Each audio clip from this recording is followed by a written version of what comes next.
I want to thank all of you who braved the, I don't know if we call this winter or spring weather or just some mushy mess in between, but I really want to acknowledge the fact that you made your way here tonight. Both because you may be going through challenges in your own homes, in your own buildings, that you want to know the kind of supports that are available to you and the rights that you have, or you may be here on behalf of your community because you care about your neighbors. And most often I find it's a little of both. But I want to just thank all of you for being here and participating in the issues that are a priority to us all. I know that she needs to run off soon because she's in the middle of a campaign, but there is one federal candidate who came by, so she deserves to be acknowledged. Leslie Church, who's running for the Liberals.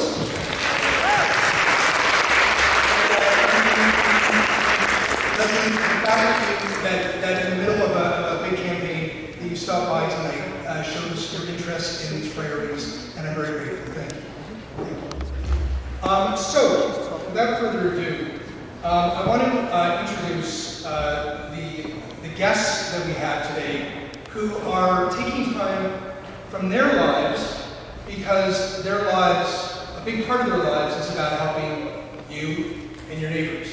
And I want to thank them all for being here to participate. So to begin with, I want to acknowledge in the middle there, Yaroslava Montenegro, Executive Director of the Federation of Metro Tenants Association. On the far right, Alana Ruiz, Divisional Engagement Lead from the city's Rent Safe TO.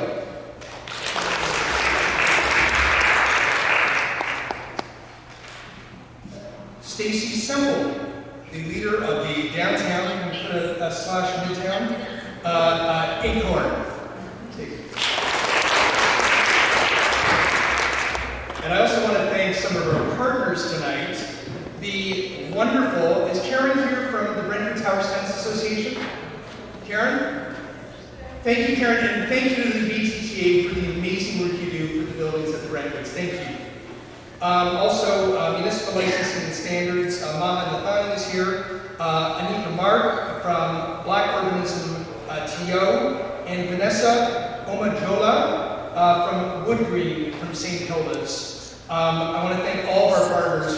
By the way, we work with many partners, legal clinics across our city to support tenants. I can just tell, like, anecdotally with the FMTA, I can't even count on my hands now how many buildings we've gone into throughout Midtown where there is a building that is facing an unfair above the guideline rent increase, or a building that is facing a new landlord like an Achilles, that their whole business model, in my view, is just seeing their tenants as mere sources of revenue rather than being responsible for people's homes.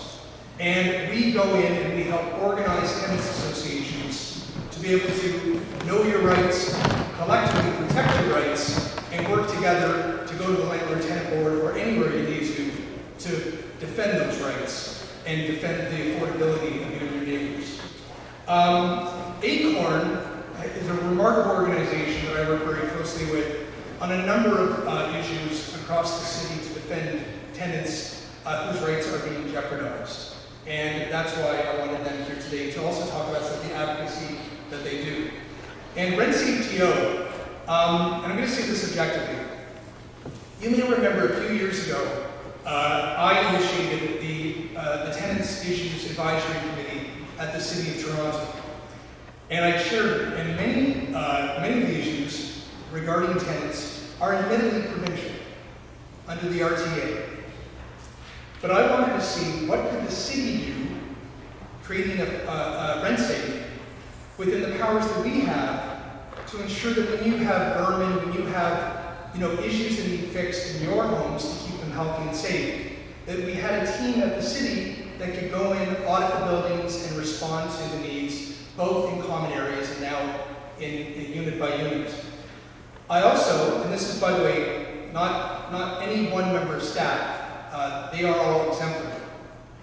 But I also hear routinely from people who say that the city can do more, that Rent Safe needs to move forward with more harder financial penalties, so that if the landlord doesn't care about you, they might care about their own wallet. More consequences for an action, and better understanding of what is a reasonable time frame for when you've got something that needs fixed to when you can reasonably expect it to be addressed, either by the landlord or by the city just going in, getting it fixed and build it afterwards. So there's a lot of work that's going to be done. Without getting too political, John Tory chose to remove me from the committee and then dissolve the committee.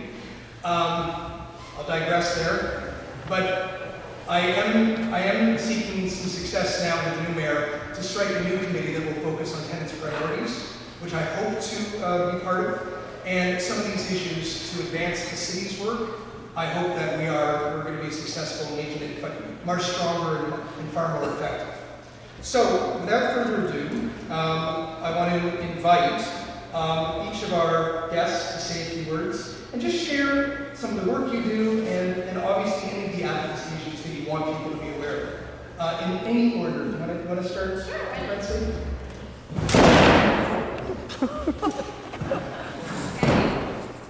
You were that excited to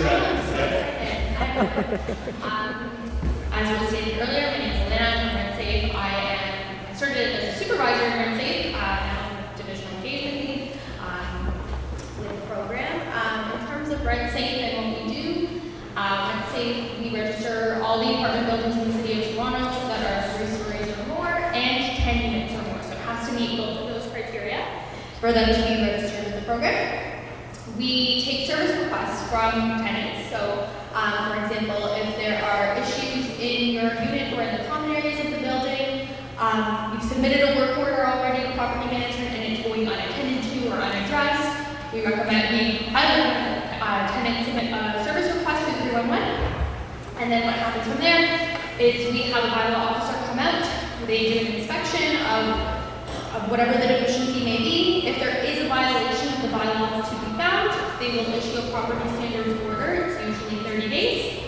The property management has 30 days to attend to that deficiency. And if there is no compliance, ideally we want compliance within 30 days. If there is no compliance, re-inspection fees can be applied and no charges. The other thing that we do is we do building evaluations on all of these buildings. Right now it's for each building, so every other year, that could change. And essentially, a bylaw officer again goes out and they look at all the common areas of the building and essentially score them. And what ends up happening at the end of it is there is a building evaluation score. It is posted online for the public to see. You just go on our website. There's an interactive map there in which you can actually just Google, you can search any address that is an apartment building, and you'll be able to see what the current score is. Based on those scores, any building that falls in the bottom 2.5 percentile of those building evaluations for that year will be subject to an audit the following year, which is a more comprehensive building walkthrough, and every deficiency that is found during that building audit will have a property standards order issued and or a ticket.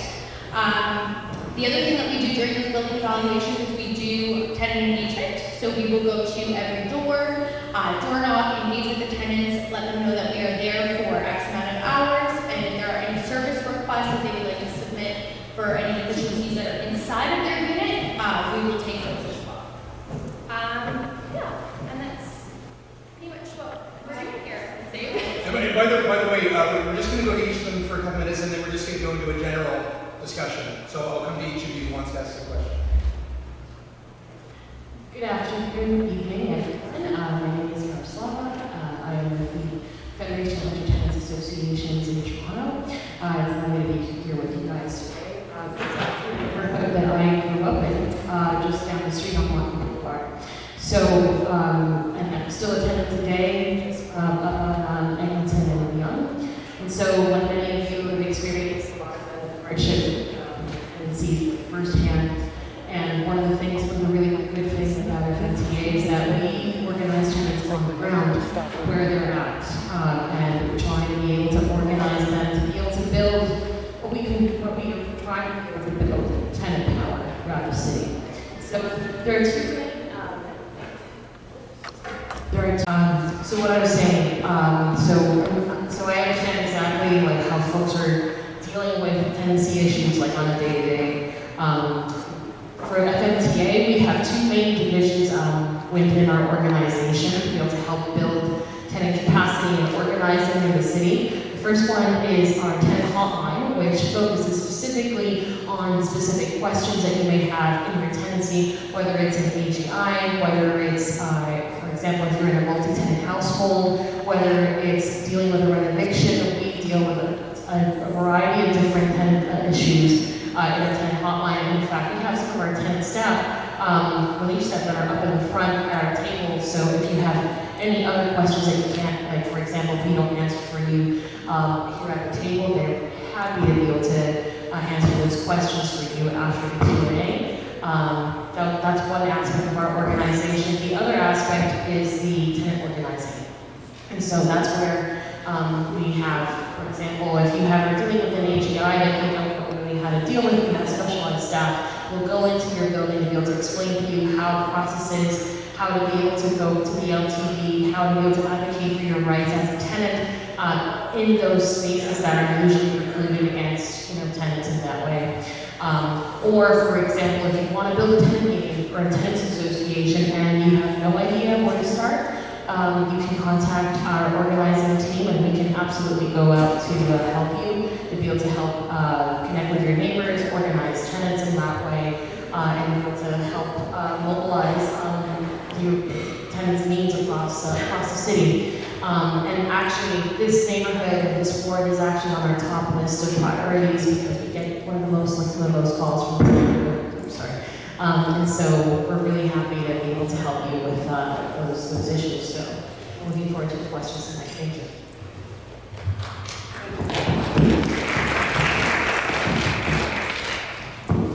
Thank you. Thank you everybody for coming out tonight. I know we've got hit with a little bit of weather, but nothing like we had about a month ago, so we're almost there. Good evening. My name is Stacey Semple. I am the leader of the downtown chapter for Acorn. And Acorn is a community action group and tenant union made of low to moderate income people fighting for social and economic justice.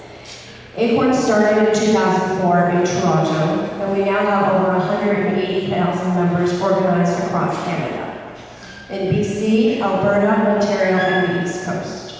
We fight and win on many issues, including fair banking, affordable housing, healthy homes, disability rights, affordable internet, and more. Just last week, Acorn had a monumental win with the federal government committing to start a $10 NSF limit for banks starting in 2026. This is a big deal and will keep billions of dollars in people's pockets instead of $48 NSF fees banks typically charge. With Acorn, the power in organizing is so key. There is power in numbers. The landlords cannot harass you and threaten to evict you or give you extra charges. Landlords will prey on people that get anxious and don't know their rights. So we want you to reach out to Acorn to help organize as a group, because that's how I started just over a year ago when I lived downtown at 437 Jarvis, and we had meetings and knocked on doors and spoke with everyone to get them on board for an AGI. And with that AGI, management knew that we meant business, and they started listening to us. Now we get maintenance taken care of, and we got our AGI lowered. And we also got a 12-month reconciliation, which was difficult to fight for, but we got it for those that are definitely lower income, so they have that time to work with management to pay back those increase in rent. Now, how to organize to win repairs? For 20 years, Acorn had been organizing to win countless repairs on renovation in people's units and buildings. In 2008, Acorn members won the multi-residential apartment program to have real enforcement of property standards. Then we advocated for landlord licensing, for landlords to be licensed like any other business, restaurant, or even hot dog cart. In 2017, we got the Rent Safe program, and we've been organizing together since to force them to enforce the bylaws. All over the cities, we are putting on pressure. We are asking for remedial action and for the city to take over buildings where landlords are in diligence. excuse that pronunciation. Organizing works. So the renovation bylaw. Acorn members in Hamilton won the first anti-renovation bylaw in Ontario last winter. Last week, we successfully advocated for this bylaw in Toronto. Now in London, they are close. We have Acorn members being renovated in Toronto, in East York, and Etobicoke. Our demands: a license for renovations, landlord cover moving costs, landlords cover rental top up at prior new place, the tenant is offered first right of refusal at the same rent. So we're inviting everyone to get involved with Acorn. We organize on affordable housing, healthy homes, fair banking, affordable internet, beat the heat, maximum heat bylaw, and more. We are independent and our membership elects our board and drives our campaigns. Please come in and ask for more information. Matlow will be at the back. We've got a flag there on the table and lots of information. And that's it for any questions that you have. Thank you. Thank you. Thank you for your advocacy. I'll just move through this portion before I hand it over to you, just to add in a few advocacy items that I just want you to be aware of. Because some people might say, with everything going on in the world today, like literally today, why are we holding a town hall about tenants' rights and helping you, make sure that you know your rights and know how to protect them? And my answer is that in the midst of all of this, and while Doug Ford is getting up on U.S. television saying what an awful, all the awful things that Trump is doing, and I agree with that, we also need to look at what's happening here at home. That there is not enough being done to reform above the line rent increases that I believe are fundamentally wrong. You shouldn't have to pay for somebody else's equity. When you own a building, it should be your responsibility to maintain it and keep it healthy and safe. You should be the ones having to pay for that. We need to advocate for that change. With respect to a maximum heat bylaw, thank you. With respect to a maximum heat bylaw, this is something that many of us have been championing for years, and it has to happen. During the shoulder seasons each year, far too many people swelter in their homes, and we need to make sure that landlords work with us to make sure that you aren't literally unhealthy and unsafe in your own home during those times, or just left to go to some cooling center. It should be your home where you are cool and comfortable. And also, I wanted to bring one last thing to your attention. There are many things that we're advocating for, but you alluded to this a moment ago. There are some of you, in particular, if you live in downtown, midtown, Willowdale, wherever there's development growth. Well, yes, there's a need for housing. I also know that it's incredibly scary when you live in an existing rental building that's about to be demolished. And all of a sudden you're about to lose your home, and you don't know if you're going to be able to afford to remain in the community that has been your home for many years. Some of you may have kids in the local schools. You know the local shopkeepers. This is your community. And I just want you to be aware that there is a section in the City of Toronto Act, again provincial, passed many years ago, that is under threat. And we need to be vigilant to that. It's called Section 111, meaning that if any one of you live in any of the buildings in our community, and all of a sudden you find out that a developer is about to redevelop it, you have the right, and we negotiate on your behalf, to make sure that any costs don't come out of your pocket with respect to moving costs. When you are displaced during the construction, you can live nearby and the gap in rent is covered by the developer, not you. And as we said, you have first right of return to the new building where you should be able to get a similar unit, maybe even a better unit at a similar price. Those are your rights, but the Ford government is already looking at perhaps pulling that eventually. And we need to be vigilant to make sure that those basic protections that people can live in their community and afford to remain there are protected. And that's something I just want to bring to your attention, because you're going to hear more about that from us in the coming weeks and months. So without further ado, I want to hand it over to you. By the way, I want to thank Samara and Sarah over there, and Sebastian from my team at City Hall for really doing the real work to get this organized, so thank you. And Sarah is going to be our microphone helper here to make sure that you're able to make your voice heard. So Sarah? So just indicate if you have any comments or questions, and we'll do our best. Not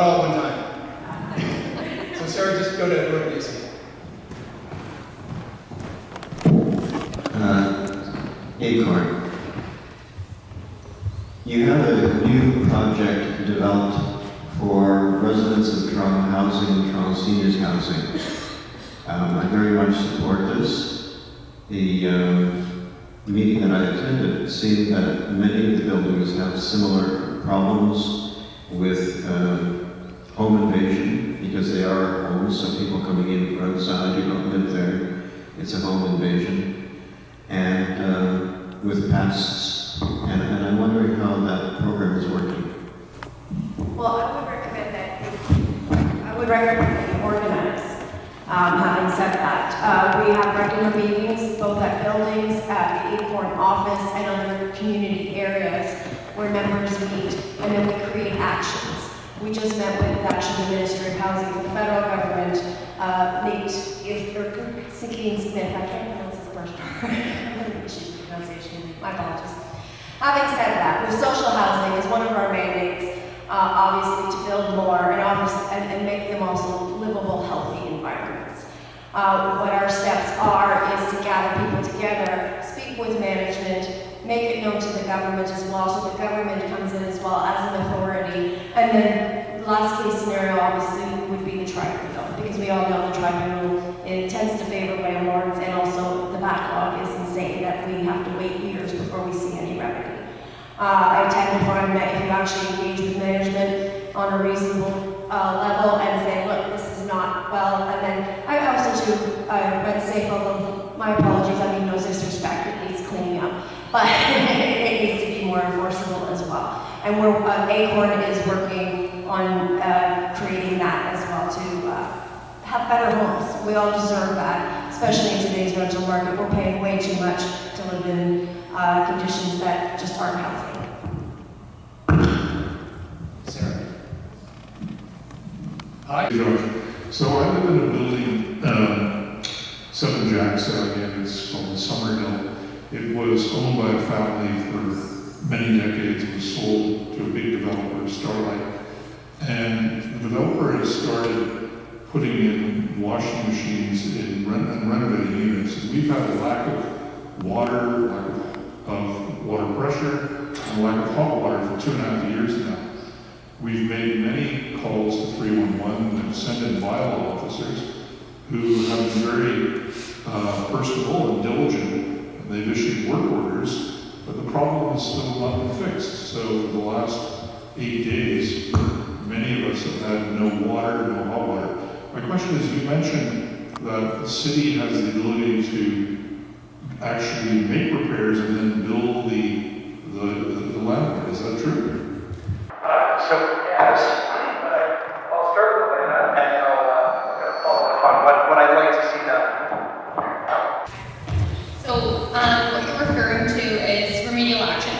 So remedial action is something that can take place in very extreme circumstances, and often very dependent on what the work entails. As of right now, there are talks about, can we expand remedial action to look at further, like having further contracts to be able to attend to some of these bigger issues that are happening in buildings.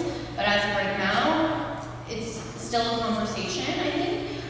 It is something that we are hearing from tenants, from tenants associations, is something that the public wants. And I can understand that, especially if you're dealing with an issue every day and you live there. So again, it is something currently right now. It is taken in extreme circumstances. There are a multitude of steps that have to happen before we look at that as an option. We do a progressive enforcement approach. So we typically start with education with the property owner.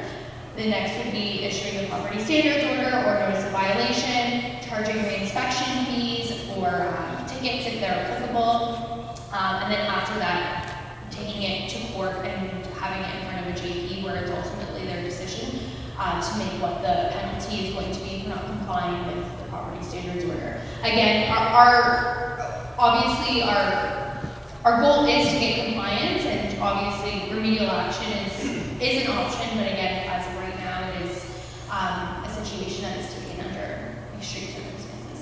Not to say that what you're experiencing isn't important or anything like that, It's just not an avenue that we often take. We don't take it lightly, essentially.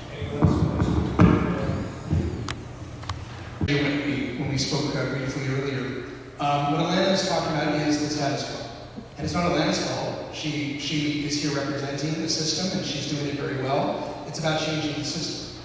And what I'm calling for is, and you kind of alluded to the conversation, that there needs to be, I think, some better expectation, some clear standard operating procedures about what a tenant can expect.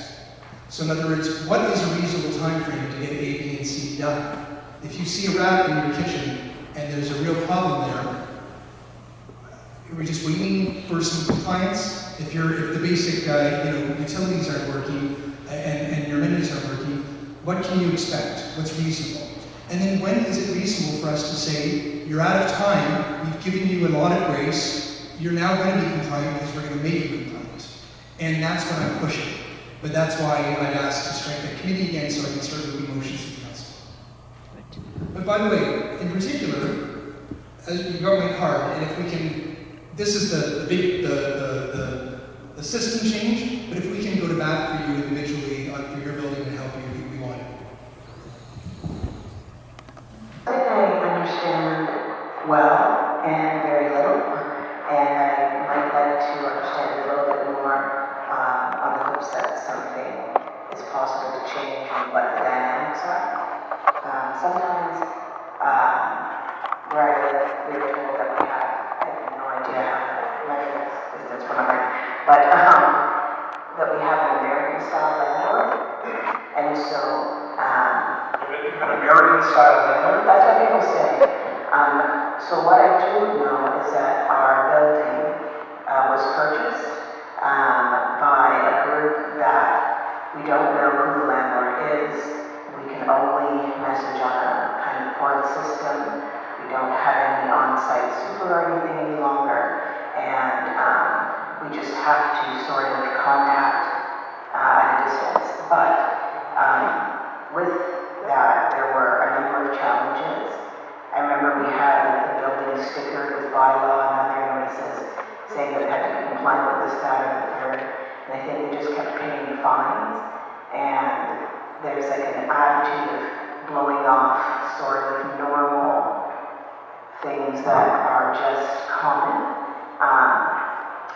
One in particular was like a demand to get our banking details because they want to take the money out of our account. And it's sort of like, well, there's already a law about that, you know. But at any rate, what I don't understand is how maybe effectively that gets addressed and what's the norms around that. Because what one of us got in the mail one day was like an advertisement piece from a realtor.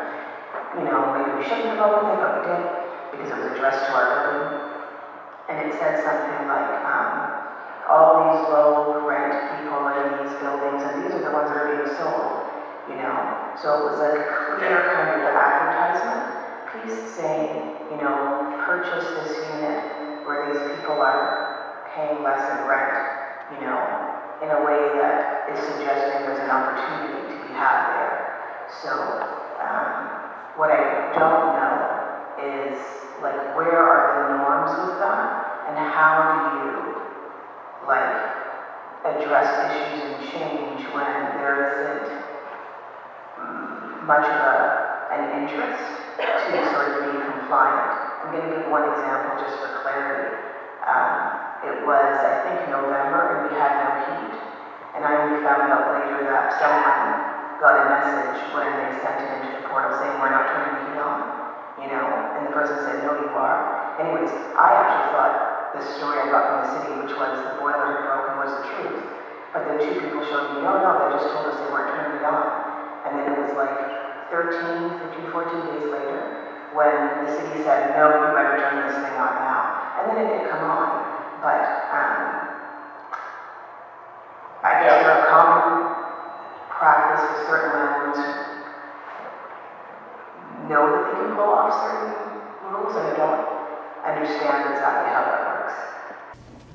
whether you call it like American style, I know a Swedish company that does the same thing. They have these business models that it's very, it's almost predictable, isn't it, Yaroslava? I'm going to go to Yaroslava. They literally go in, they take this, they pull the super, they do all this stuff, and I'll just say simply, the landlords will often send you things on letterheads that are very intimidating. They look really official. That's why we have groups like the Federation, the FMTA, because they will help us sort out fiction from facts and what you actually have to do and what you don't, what you're allowed to ignore sometimes too. So in terms of finding out who your landlord is, especially if they have like a cloud of secrecy, that's actually something that interestingly happened a little bit to our building, the building that I live in. We don't know who our super is anymore. We just have the management office.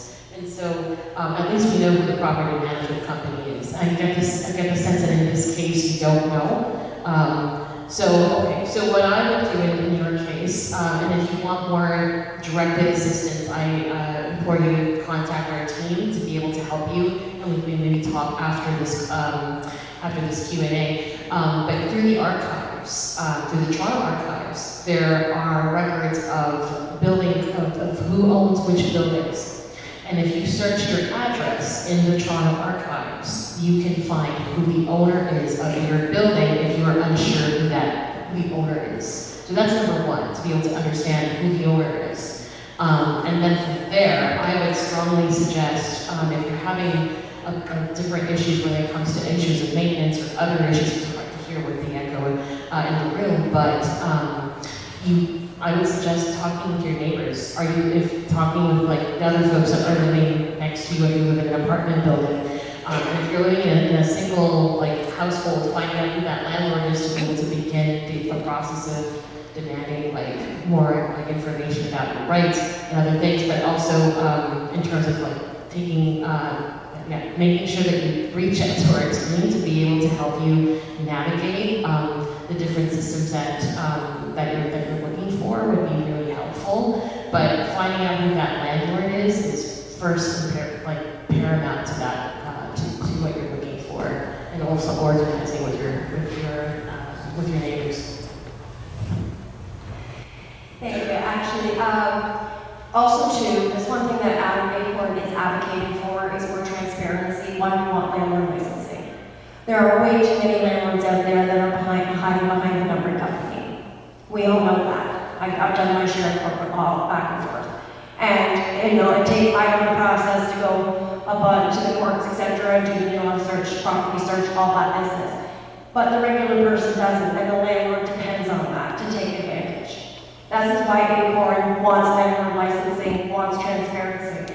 And just as she said as well, it's important to talk to your neighbors, to organize, and know that maintenance issues and things like that, if you guys are having the common issues, then you would come together as a group, because the landlord one-on-one is going to intimidate. One last suggestion for you. Like I mentioned earlier, listen, of course there are good landlords in our city, but there are far too many bad ones too. And they take advantage of you, and they will, I've heard so many stories where, again, these very official letters are dropped in at your door that tell you, I talked to somebody once who said that they were being evicted because they hadn't put their rent check into a lockbox, but they know that they had, but they didn't know how they could argue that, and they didn't know if they believed, and they were intimidated by that. Lots of individual stories like that. That's why we have the Tenant Townhall. So, I believe your literature is back at the front. So, if you're facing a situation that you just don't know what your rights are, what you're allowed to do, call. That's why that number's there, and that information is there for you. Oh, one thing, the realtor.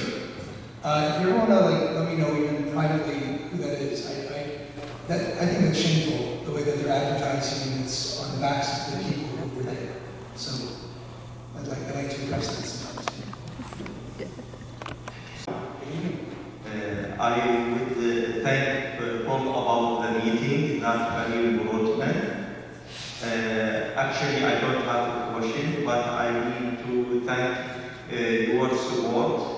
and understanding about this. I think it is important think about the people when as a tenant. For example, for me, I have this problem about the gap between the old building and the new building, and I saw you when write article about that and that's the problem. And also, when have this the problem, I accept from the plan for my building. It is in the 70th Street East. I asked about when I can find some support or some help about my problem. I didn't find anyone to help me except you, George Matthew, because when I asked my of the responsible for me in the church, Maria Redford, asked her, I need only to support because I am lawyer. I got many lawyers to help me. They didn't found any help, any answer for my question. They are telling me go to the council. His door open, and he is very happy to help you or some people for you accept, and he is very happy to help and support the immigrant. I am an immigrant. I have 3 sons with disability, and really I want this the support. All numbers of your office, open the door, update the email. I am very thankful for your help. Thank you. That is so gracious of you. Thank you. And, I can just say that anything that I do is a team effort with my team, and I'm always grateful to them. And that's what we're there for. And we're not perfect. Sometimes we have such a huge volume of correspondence, and we do struggle to get back as quickly as we want to.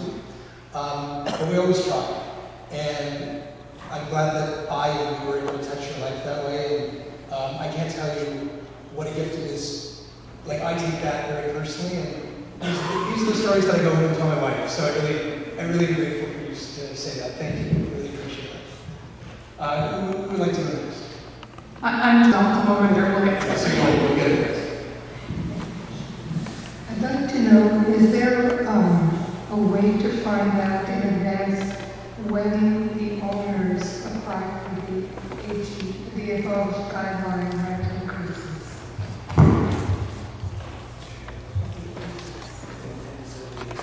AGIs, the landlord needs to administer, I believe, an L5 to the residents of the building and or the residency that they're planning to do the AGI to.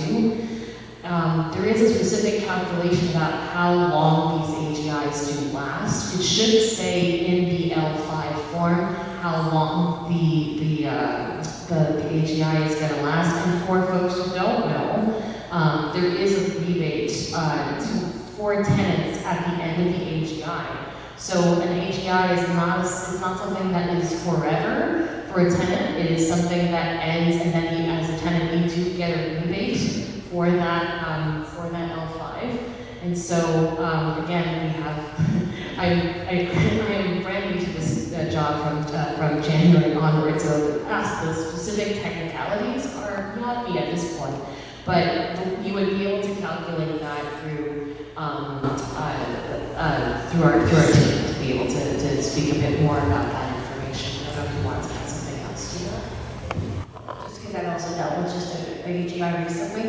They can go back as far as 18 months from the initial date of application, and then it took over almost a year and a half, 2 years before we actually had the hearing.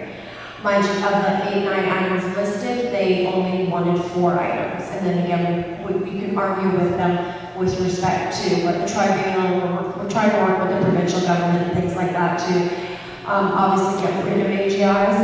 Just as Josh said earlier, I don't think it's fair that we're paying extra cost for something that is a capital investment for that corporate owner. Also for the AGI, I'm not lost my point.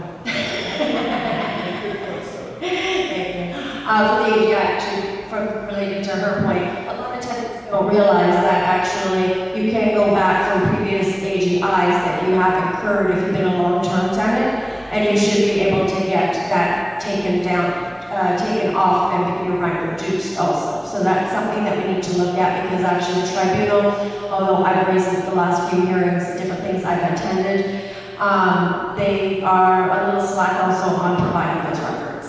So that's something else that we're going to be looking into.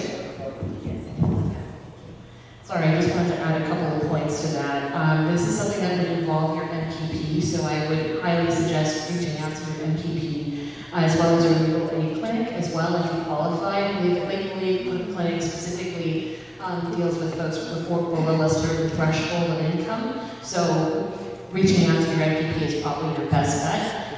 It's also important to touch base with other folks in your building, because there are also histories of AGIs perhaps that you might not know of if you have recently lived in the building. That's something that my building, for example, is dealing with. So in many cases, like FMTA or specialized AGI staff in working, I will be happy to be able to help you with that. I mentioned earlier when I first spoke about how the FMTA and I have gone and organized tenants associations throughout our community. And it is virtually always worth challenging an AGI. Even if you don't get the whole thing thrown out, you can often get a few percentage points. Like it's worth trying to make your life a little more affordable. And you can often be successful. But you need to organize. And if you have a tenants association and you're organized, we have funds at the city that can often offset the cost of a paralegal to support you. So if you don't have a tenants association and you live in a building and you need our help, reach out to either my office or the FMTA, and we are more than happy to meet with you. If you have a common space, or if you don't feel comfortable there, we can find somewhere else. But we'd be happy to help you organize to protect yourselves. Very much for all the work that you're doing on behalf of all of us. I can speak freely and say thank you. I can only imagine the amount of paperwork that we have to deal with on a regular basis. We are here just to see if there are others like us, and so far there are quite a few of us in this situation, sitting in front of this gentleman here. I don't know what's normal anymore as far as what to expect for standard living.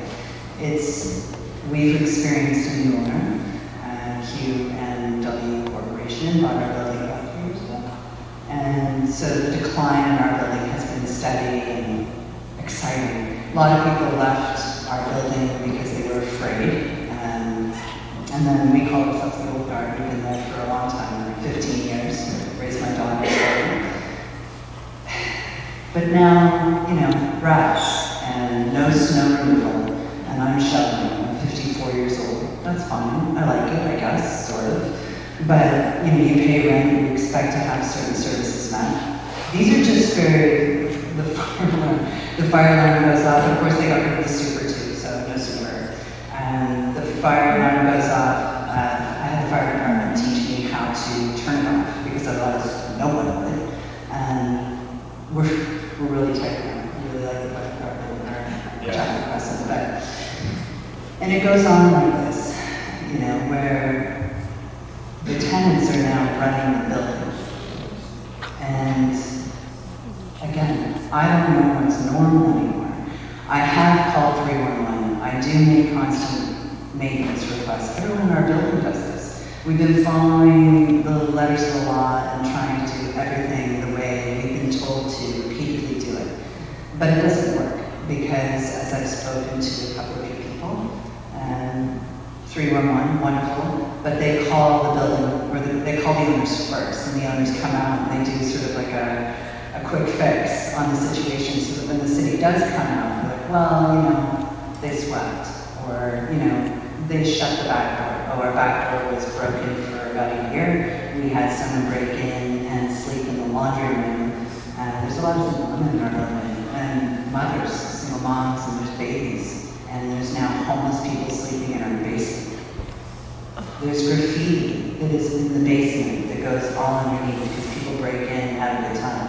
I'd like to point out that this building is in Forest Hill Village, so it's like right on the corner. So we have children walking past our building all the time, people in our neighborhood walking by, wondering what's going on with the property.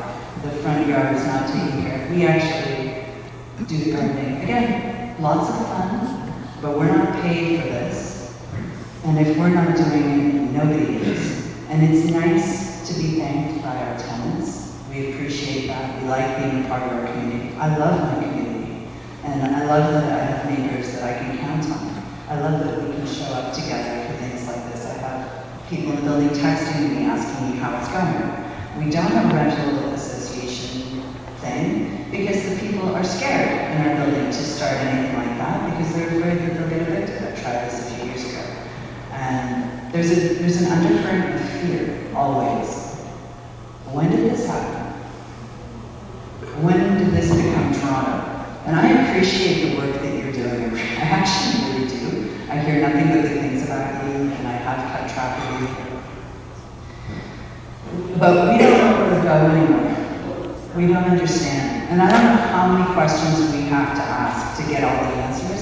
And I'm sorry, guys, but we have been doing the work. And I don't get paid to do this. I'm spending hours and hours of my life, my free time, time when I can be with my family, time when I can be doing things for myself, time when I can be doing anything else. But now I'm working for the people who own the building. How did that happen? And we're all feeling that way because we have a lot of paperwork to go through too when we do that. I've got to keep track of all of the paperwork and the paper trail and the paper trail and the paper trail. And I've got years of it. But what good is it? Who do I need to talk to now in order to get heard? Because I've been talking to these people, 311, wonderful, love the people there, we have great conversations, wonderful. Fire department, city officials, inspectors coming out. I've met lots of amazing people who cannot do anything in the face of these corporations. So who's next that I should talk to? Because I think it's a fact we start making these phone calls. You know? Thank you. So, this is one of the reasons that I wanted to host this meeting, right? So we could connect and we could find each other, even if I didn't know you. And like my personal answer is no, this should not be done. That's not reasonable. That's not acceptable. And that's why we do have staff and rent safe, and that's why we do have the bylaws that we have. That again are never have the teeth that provincial legislation has. But that's why we have them, to protect you. So I'd like to ask Elena, if you would, just to speak about what your division can do to go in there and take a look at, like, work with you to, like, take a look at exactly. Sorry, do you want to follow? But I would like to invite you, sir, to come out to Forest Hill Village. I'd love to. To walk around. I'd love to. Yeah. The problem that we have at 320 Lonsdale is that we're right at the corner, right where Second Cap is. I know where you are. You know where we are, and across the road from us, there's, I don't know, $1 million condos. So we're getting those people coming over to us and saying, why is your garbage bin left out 24 hours a day? Do you know what I'm saying? People, yeah, we have people that come on the sidewalk with strollers, walkers, they can't get past because they come at 6 o'clock in the morning, they put the garbage bins out, you don't see them again until Wednesday. Like, these people just do what they want. Right, we have rats running wild all over the place downstairs. The garbage is piled up in the back. We have a laundry room downstairs where people just piling everything, you know, it's now become a storage unit for books and anything you name it. We have homeless people living downstairs. Like, I don't understand it. I don't understand why we can't hold these people accountable. So, so first of all, yes, I'd be delighted to. And actually, I was going to offer that. I regularly visit buildings when I'm invited. I was just going to go to Elena just to maybe describe some of the work that they can do to support you. But as a follow-up, I'd be delighted to make a time to come. We can go with the city staff and me directly and sit down with you and go through item by item and see what we can resolve together. And I'm happy to do that. We'll figure it out, yeah.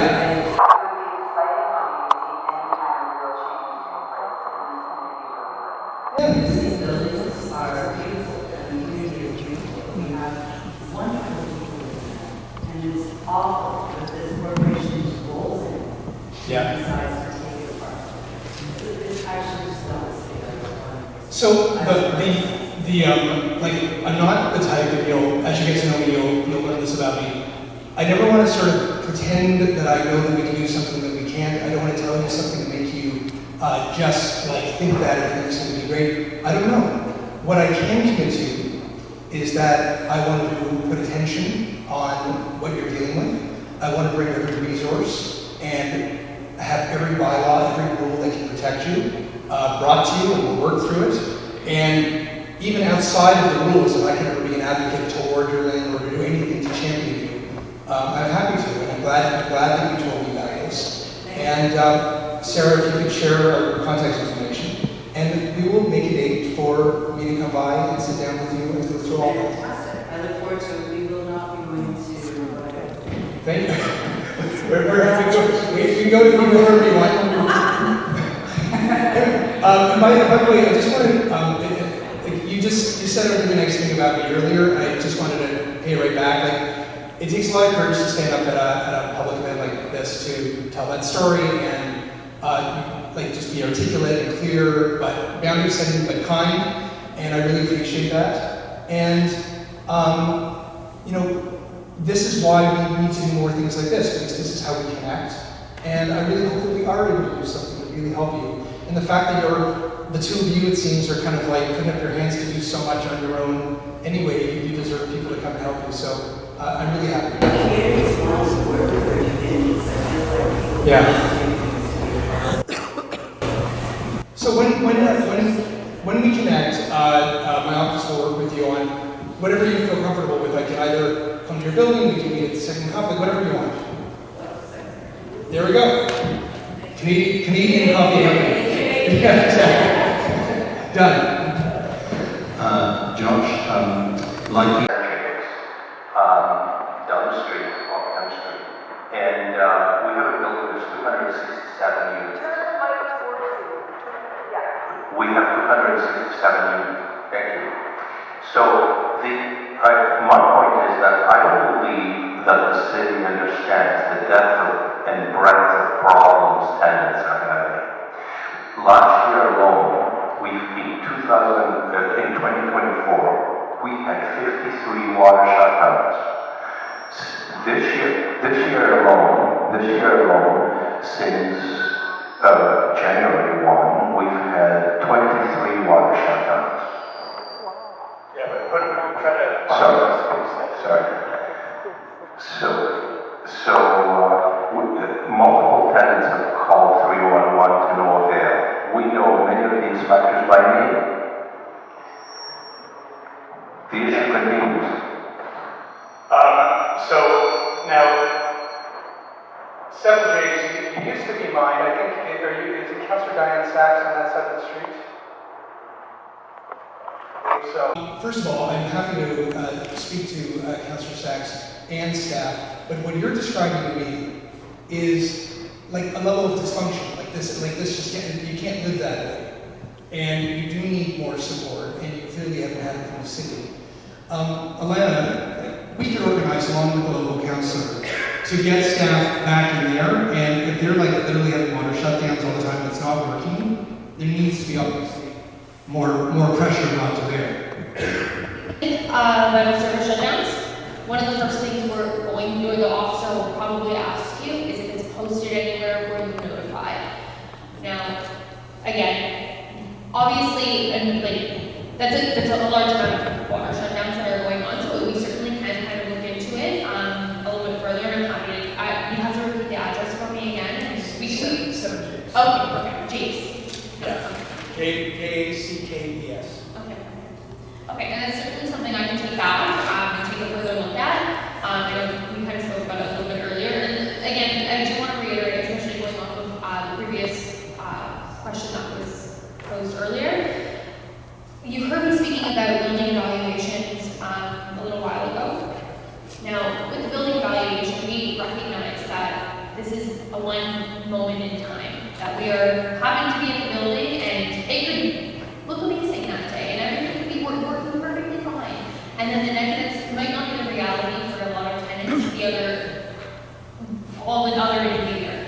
So this is, again, why it is so important to submit service requests. And from what I'm hearing from people, you are following the proper processes, which is amazing. But again, this is why it's so important for people to submit those service requests, for your fellow residents to submit service requests, because that is what essentially tells us, if we get enough of them, there's probably something else going on in the building. We can conduct tenant engagement at the building, in which, we can go door to door and speak with other residents and, let them know that we're here, we're going to take service requests, or how to submit service requests. We're more than happy to do that as well. It's just, again, we do just need those service requests in order to kind of be able to take action and have a bylaw officer on that. Submitting service requests for 2.5 years. I have a bylaw officer coming tomorrow. When I phone 311, they say, oh, 7 jacks, we know about that. So if you look at your records, you're going to see so many service requests, but the problem has not been fixed yet. So it's not that we don't know how to make service requests. Yeah. We had no water for 8 days, and many tenants were phoning 311. So the records are there. Yeah, I'll certainly look into it, just because it's far too long and Just wanted to add a couple of things to this discussion, and this is as well. There are applications that tenants themselves can go to the landlord for, specifically for the enjoyment of the unit. And if there are different issues that are happening in and around the building that are impeding the enjoyment of the unit, that is something that you as tenants have the right to be able to fill. And so, for example, like water, for example, like home invasions I heard earlier, these are things that you can look into and actually file yourself with the LTV. So that's just one bit of information for folks to just keep in mind, that you can also, as a tenant, access the LTV, and there are resources there for you.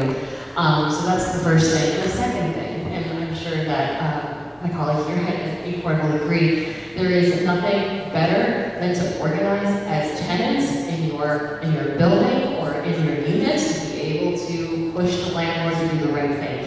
You can individually say a bunch of things to the landlord, and they might come back and target you, which is what's happening in my building right now. And so there's power in numbers, there's power in organizing. And so I highly recommend that you talk to your neighbors, that you seek out other folks who might even have the same landlord as you. It might not just be just in your building, it could be a broader issue. So I'm going to pass it to you.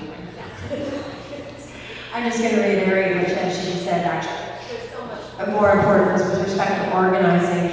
And actually, I know for one of our tenant meetings that we got down at St. George, actually, we had 2 bylaw officers from Rent Safe Tech, and they were very informative and with respect to pest issues and the cold weather, the cold temperatures in their apartments.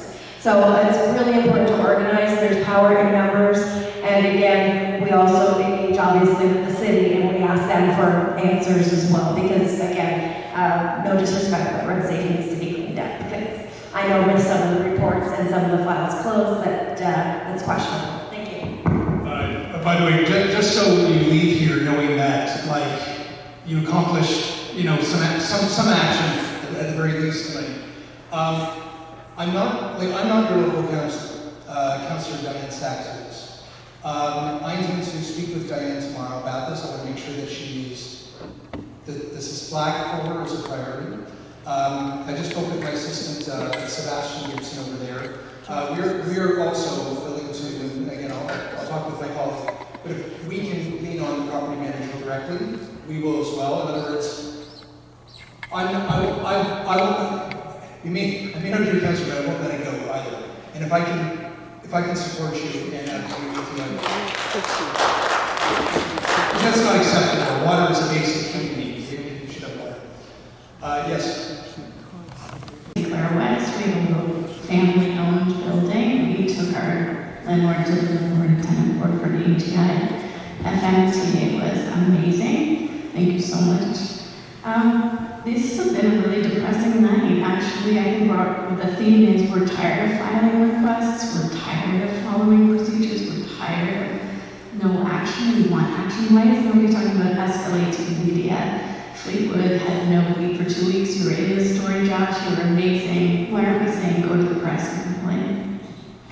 It often happens, right across the street from Seven Jake's at Brendan Place. I remember a few years ago, speaking of the heat bylaw we need to deal with, I remember people were boiling in their homes. I visited seniors on the upper floors, and it was 80, 90 degrees in their bedrooms. It's not healthy, it's not safe. And they would not turn off the heat.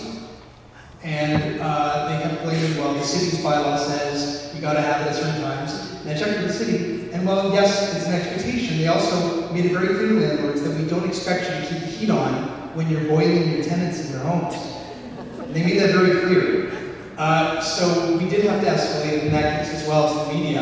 And it's amazing when you put a TV camera in front of the landlord, all of a sudden, I think one of you also said magically something changed, right? So it's there's the rules, the laws, and when they don't work, we've got to get creative. But one way or another, we've got to get results, and that's how I like working anyway. Please. Councillor Matlow, thanks very much for everything that you do, and you even come down to our building, which is not in your ward, a couple of years ago, and that was very much appreciated. Thank you. I also want to thank FMTA, and I've used your resources, and also ACON. I'm an active member of ACON, and we actually, there's Myra, and we have a monthly chapter meeting tomorrow. So just if people want to show up, that would be great. I've got my own issue I want to talk about in a second, but if I listen to this whole narrative of really heartbreaking stories and appalling stories, it's a pattern. And essentially you're looking at a number of related issues: maintenance, renovations, AGI, redevelopment, whatever, but essentially all geared towards maximizing landlords' power and wealth at our expense. Now, I think part of the systemic issues, LTV is not tenant friendly, it's more landlord friendly, and we have to accept that and work with that. Rent safe seems to be the only avenue that we can potentially hold landlords accountable at this time. And even that, from my experience, it has been constrained by certain ways of looking at it, which are more compliance or technical kind of based, rather than from a tenant's perspective. And I think there's a real need to enhance rent safe's resourcing, whatever powers and ability to address these issues. Now, in my case, I'm being victimized by the landlord as a way of eviction. He's weaponized the maintenance issue in a certain way that I believe, because I'm an active leader of the Tenants Association and ACON, etc. And coincidentally, and I've been dealing with rent safe not very happily, if I may say so, but there are some gaps, and I'm working with rent safe on that.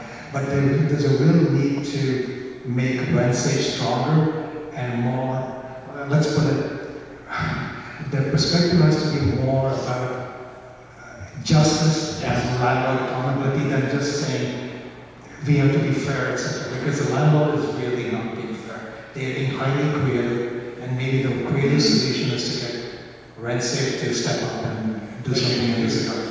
You're absolutely right. If you could indulge me, I want to share something that I said at council and at executive committee recently pertaining to how the city clears snow, and I say that generously. Parentheses perhaps. And how it relates to rent safe. I said to my colleagues that while, listen, it's unreasonable, I would submit, to complain about the snow not being cleared the day after a major snowfall. I think we all need to recognize that Mother Nature does a big job of us sometimes, and it takes a little time to clean up. But after a week, and then 2 weeks, and then 3 weeks of our sidewalks and some even streets are not being touched, it really does feel like the city's whole strategy is to wait for spring. And while that real experience is going on, based on, I think, really faulty contracts and standards that are low, the city was putting out press releases boasting about what a great job they were doing and how many tons of snow had been removed. And I said to my colleagues, like, respectfully, I know that every public and private organization has this impulse to always boast about what they're doing, and then if they've made a decision, always defend it because they made that decision, so they must be right. And by accepting some failure, somehow you're accepting defeat in some way. And I suggested at a very human level, I think the way we all build trust in our relationships and our friendships, the people in our lives, is that, like, when you screw up, just own it. And if you can do better, say it. And if you did something, it doesn't always mean that it was the best thing. And because that's how we build trust as people, right? Never mind governments, it's just all of us, we're all a group of people. And I think the same thing with RentSafe. Like, I personally, like, I had to fight so hard to get RentSafe even created. I had a mayor at the time, along with his allies, and a whole landlord lobby that didn't want that to happen.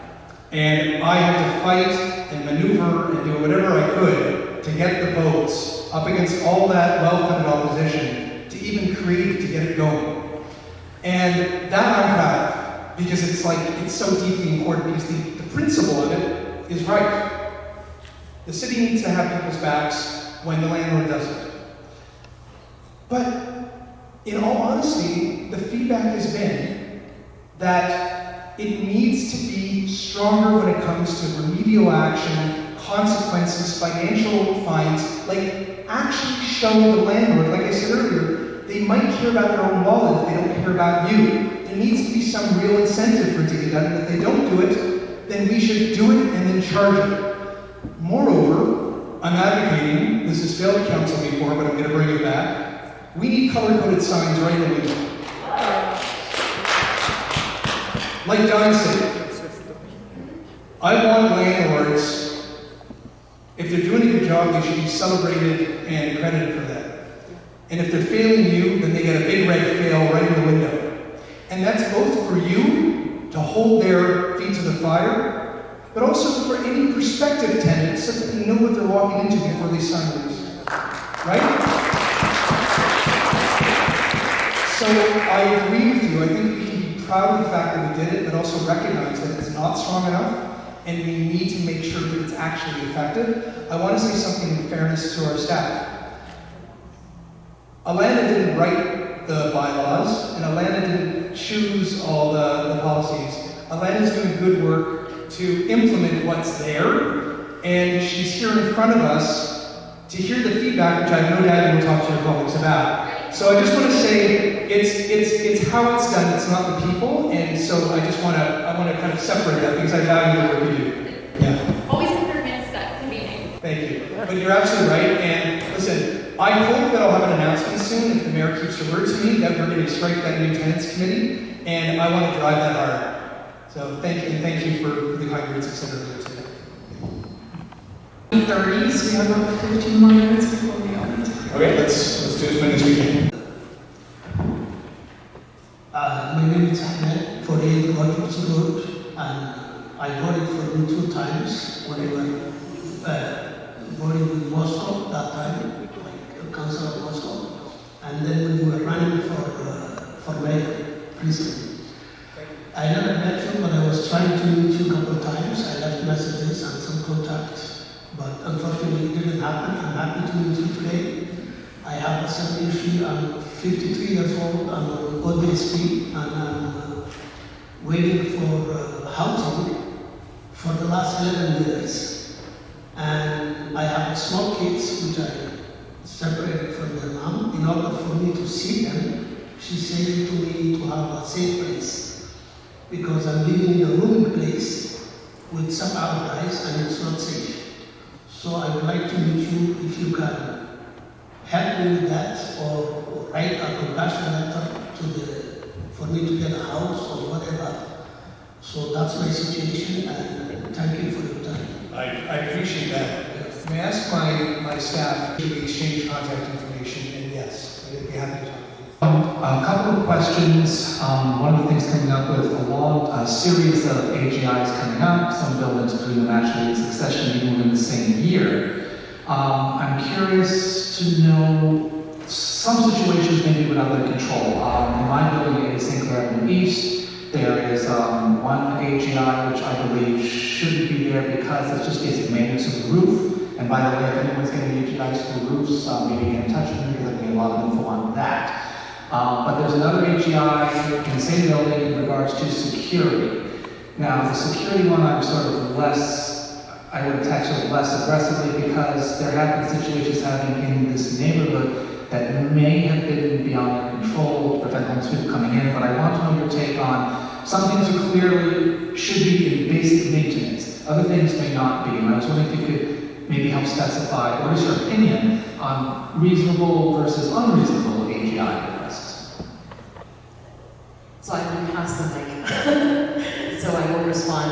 I think it's the FMTA's position that no AGI is a good AGI. We need to get rid of all of them because the fact of the matter is rents are skyrocketing, the financialization of housing is here, and the tenants and workers are going to have to pay the price for all of that. And so our position as FMTA is that we need to stop AGIs at the source. That's the opinion of the organization. I'm not sure if that's everyone's opinion on the table, but definitely our. So just to clear that up for first and foremost. In terms of AGIs under the Residential Tenancies Act, there is a stipulation about what is reasonable for the landlord to use in terms of like it shouldn't be neglect, it shouldn't be repairs that should have been done beforehand to be able to import something that's aesthetic, right? And so those are the basic things. Unfortunately, the Landlord Tenant Board does have a history of siding with landlords, even despite these regulations, because Landlord Tenant Board is not exactly a court, they're adjudicators, and that's part of the problem in the current system that we have. So I think one of the things that we have to remember tonight, and then we're very thankful to Josh Matlow who had us come out and for municipal issues, but actually these problems lie with the provincial government. This is a problem of the province, and it's unfortunate that the propaganda has gone out there that Doug Ford is doing everything to help clean families when he and his conservative government is the one that actually is pushing for these AGIs, for all of these other regulations that we're seeing from the province, not the city. So I think that that's something that keep in mind. The city, we have progressive government in power right now that's doing everything in its power to be able to help tenants like you out today and to be able to deal with their issues. But there's only so much the city can do. And so one of the things that, at least for us at FMTA, we're going to try and, beginning this year, refocus on some of our energy province, because that's where the real, a lot of these issues are at. And so folks at the city are going to try and help as much as they can, but the Residential Tenancies Act is the bottom of it all. So. Actually, specific, like when you're getting right into the, would this be considered reasonable by the tribunal? What is somebody's legal interpretation of it, etc.? You will see on page 2 of my tenants guide that I prepared for this very reason.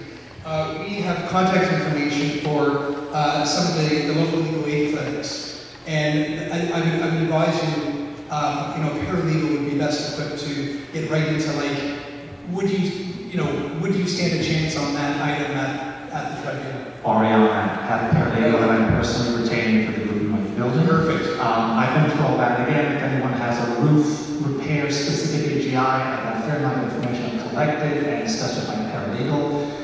In regards to some foreign interest-owned buildings recently, and I've written to you on particularly the United States and now they will understand later when they come up here. I think a number of foreign interests have been collecting on the properties and then doing it at arm's length. And I personally believe that those people should be told, play by our rules or go home. I'll just leave it at that.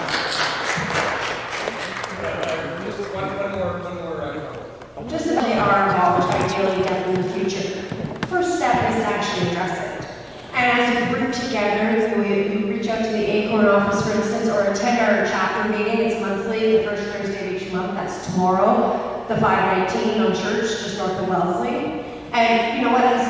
We start organizing your building, and we start getting together all that. Let's go through that entire list and start arguing with the landlord, so we would bring it down at the very least. I've got 30 people in my group, so I'm hoping that'll be enough. Right on, and good for you for organizing. That is the first step. Sarah, do we have another? Like several others, I want to thank you for your efforts over the years. I know this is not a one-off for you. You've engaged in this for a long period of time. I also want to make a point or address the question that was posed earlier as to what has happened with what we consider normal. And I believe one of the issues is that over the periods from 1980 until quite recently, the neoliberal economic model has dominated the entire operation of governments, especially federal and provincial governments, and to some degree municipal governments. And as you said just a moment ago, we have some more progressive government leadership in Toronto than we've had in some time. On that point, what do you see is possible, because this progressive leadership may not be here for more than another year and a half? What can be done by the citizens of Toronto who are renters to produce the major changes so that we don't have to talk about all of these individual cases going forward? If we do have a year and a half, what needs to be done?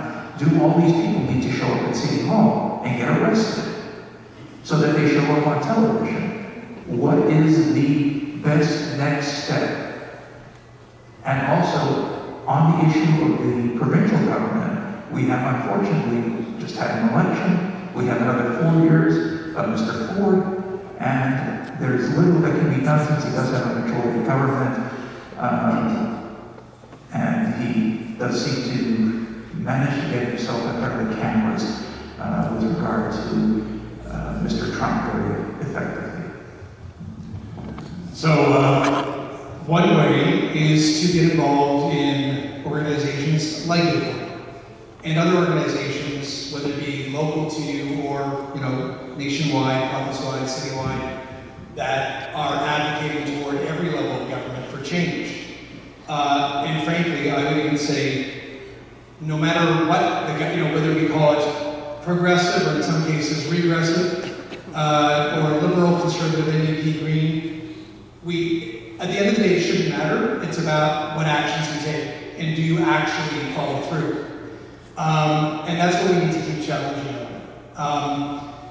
Listen, I like probably most of you watched what happened in the provincial election, and I watched a very calculated production unfold where Doug Ford and his team had decided many months ago that they were going to call an election when they did. And they organized everyone to get a $500 check, including billionaires and millionaires. And they spent our money on political advertising. And they were making deals with their donors and all that kind of stuff. And then they knew that they wanted to hold an election in the spring, and then the skies opened up for Doug Ford. He must have done something great in a past life. At least then he did. And And Trump just came out and all of a sudden gave him this, ironically, a gift, because it gave him something to fight against and distract the rest of us collectively from the things that he's doing to us. And these issues, like AGIs, like basic rental protection, along with, you know, protecting our green belt and investing in education and actually improving public health care, like real things that matter to all of us and our families, were not at all showing up in the election debates. Like that wasn't what anyone was talking about. It all became about Trump. And yes, it needs to be about Trump, but it can't just be about Trump. It's got to be about who's there representing us. There's very little we can do about Trump, but we can do more about who we actually elect here. But we didn't. And the status quo remains. It was virtually a status quo election. It was a sleeper election, just like the last one. It wasn't about Trump, it was about putting, you know, $1 a buck of beer. Is that absurd? So I think a lot of the responsibility lies with us, the public. We need to demand better. We can't allow people that want to retain power to choose the topics that we get to talk about. We need to tell them, no, the issues we want to talk about are actually the real meat and potato issues. Tofu and potato for those of you who are vegetarian, sorry. But like the real things that matter to us. And until that happens, we're going to keep electing populists who tell us whatever we want to hear. That has to change. How we change it, it's always organizing on the ground. It's always like, talk to your friends, talk to your neighbors, but don't just talk to the people who agree with you. Talk to others, talk to family and friends, talk to people in ridings that are held by conservatives. We need to do a better job in 4 years to elect a provincial government that actually cares about us. And the last thing I'll add on that is that another issue that I'm advocating for is for a city charter for the city of Toronto. Thank you. It's not going to happen under Doug Ford, but the work needs to begin now. And what that is, I'll give you the 1-minute version because we're running out of time. Cities in the US and around the world are real local governments. They actually have powers to protect their citizens. They have control over the basic things that we expect cities to be able to do. When our Canadian Constitution was written, we were largely an agrarian society. Cities were an afterthought. We don't even show up in the Canadian Constitution. 80% of us now live in cities. And we need to empower cities to be able to do the things that we want, rather than what, we don't even have an MPP in the room tonight. We need that ability to actually support ourselves in cities. So it's not going to happen under Doug Ford, but I do believe if we have a more progressive provincial government, and we have a government in Ottawa, if they both say yes, it can happen. And I'm continuing to advocate for that, so that we don't keep coming to the same situation. What are we going to do? What are we going to do? Because if we wait for Doug Ford, we're not going to get anything done. So rather than just say, oh, the system sucks, let's change the system and let's make it better so that it's not this ad hoc frustration. It's actually built to work for us. And on another town hall, on another night, I'll get deeper into that subject as well. But I want to fix the system, not just react to it. I should start wrapping it up. First of all, can we please hear it for our guest speaker?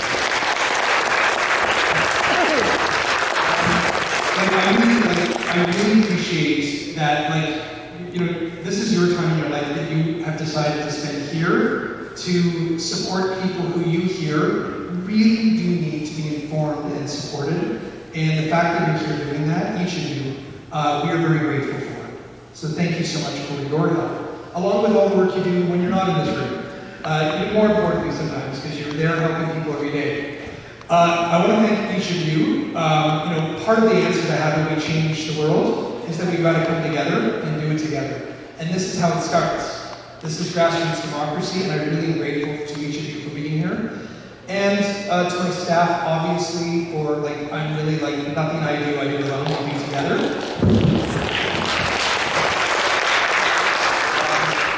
By the way, I just want to say, when they come to work, it's not a job, it's a cause. And I see that every day. And to each of you, I know, I met just at Lawn and Parquet the other day with a local resident, obviously I'm not going to share her name, but a local resident whose husband is ill, who's lost her job, she's feeling really vulnerable. and her building's about to be demolished, and she didn't know what her rights were. And everyone has a story, right? Everyone's going through something in their lives right now, and the system isn't set up to help as many people as it should. I could point to a number of issues in their society where it's failing, but where we can use what we have pragmatically, even if the rules aren't strong, but whatever they are, let's use them, let's work with them, let's fight to improve them, but meanwhile, until that's done, let's work together to support each other and make sure that we're well. So I just want to follow through on the commitment that I made to each of you, that obviously if you live in the community that I serve in, with a few exceptions as well, of course, if I can be there in any way, and if there's something we can do, we'll do it. If there's something we can't do, we'll be honest about it. The law doesn't allow us to do it, but we'll always be there, and I look forward to following up with